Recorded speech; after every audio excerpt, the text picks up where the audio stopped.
remember a few years ago, before the pandemic, getting really fascinated by flat earthers.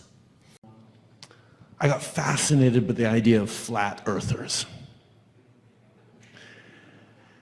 And trying to understand sort of the thinking behind them of people who've decided actively to create an identity for themselves that was to just clearly reject what science, settled thousands of years ago. Now, this is an entirely new phenomenon. There wasn't really any moment back in recorded history, not the ancient Greeks or the ancient Babylonians or the Incas or whoever else. Science, settled thousands of years ago with the ancient Greeks. And that there's no real contrast to it. It's more of an identity thing rather than a reasoning thing.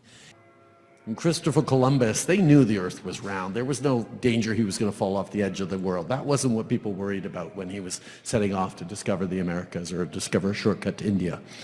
And to have people sucked into that, it was fascinating to try and see what it was all about. But recently, over the past few years, a whole bunch of people have decided that the world is flat.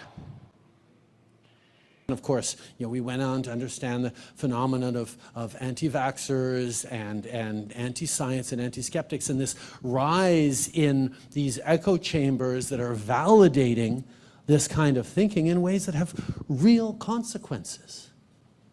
There are people in Canada who died surrounded by their families because they truly and genuinely believed that the vaccine was more dangerous than the virus, and it killed them.